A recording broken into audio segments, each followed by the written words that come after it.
This first lecture is overview for my course, Food is Your Best Medicine. I would like to review a few goals for this course. Goal number 1, how to get healthy and how to stay healthy.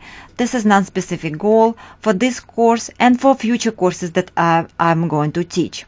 Goal number 2 is very specific, how to select right foods, and the most important for me to make sure that you understand why you're supposed to eat healthy.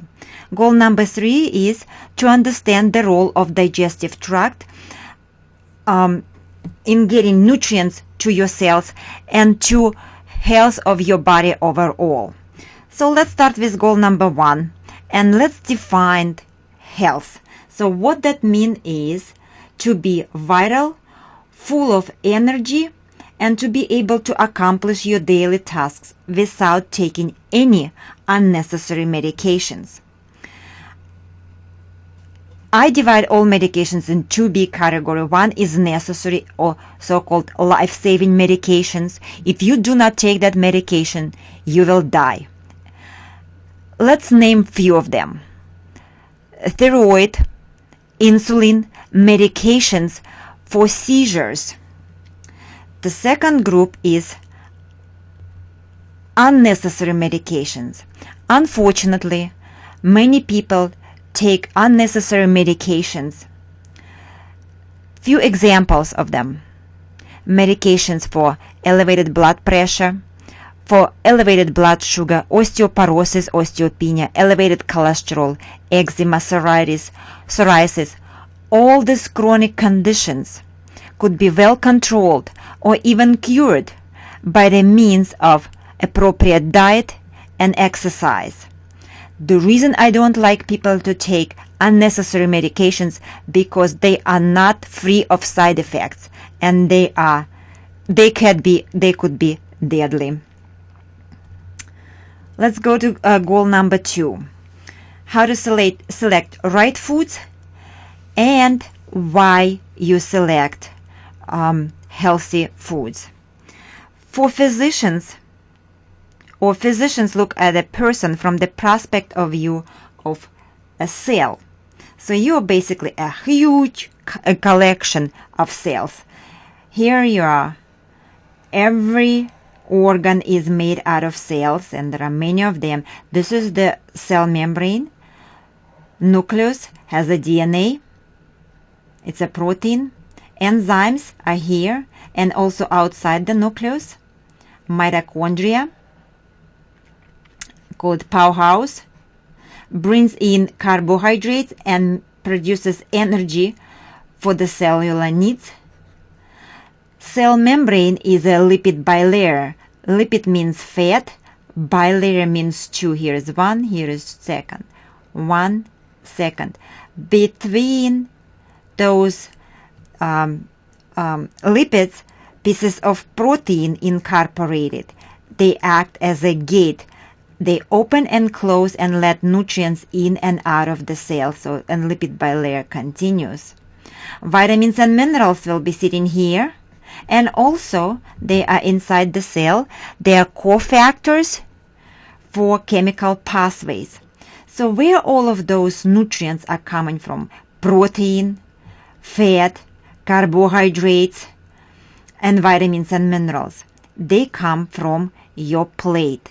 Here is your plate.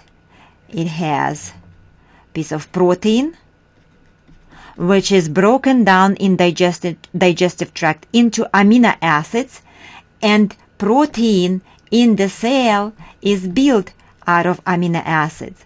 On the plate there are complex carbohydrates. They are used in the mitochondria to produce energy. Fruits and vegetables are here, source of vitamins and minerals. Here they are in your cell. So when you look at your plate supposed to look like that. So you will have protein and fat, complex carbohydrates, fruits and vegetables. Goal number 3, to understand the role of digestive tract in getting nutrients into your cell. So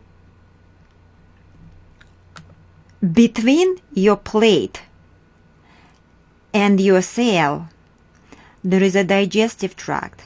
Here is your esophagus, stomach, small intestine, large intestine, and we go to the bathroom right here. Okay. So this is your mouth with teeth. So as you eat food, you put piece of protein. Protein is broken down to amino acids, and I will be talking about protein in great details in my next lecture, number 1 on the protein. It's broken down into smaller particles, amino acids, and they get absorbed into the bloodstream. And here is your amino acids will be floating right here in the bloodstream, and they will be incorporated into cellular structure. The same will happen to carbohydrates and vitamins and minerals from fruits and vegetables also will be right here. However, I want to stress attention on the health of digestive tract. If any part of your digestive tract, mouth, stomach, by the way, liver is located here, and liver is producing bile here into small intestine, and pancreas is here producing pancreatic enzymes. If liver does not work appropriately, small intestine or pancreas or large intestine, then I can assure you that all these wonderful nutrients that you will put into your mouth will never end up inside of your cell. Where would they go? They will go right here out into the bathroom. That's why in this course I devote 3 lectures into health of digestive tract, where I will be talking about anatomy, physiology, and pathology of digestive tract, importance of the health of digestive tract to health of your cell and overall health. So see you at the next lecture on the topic of protein.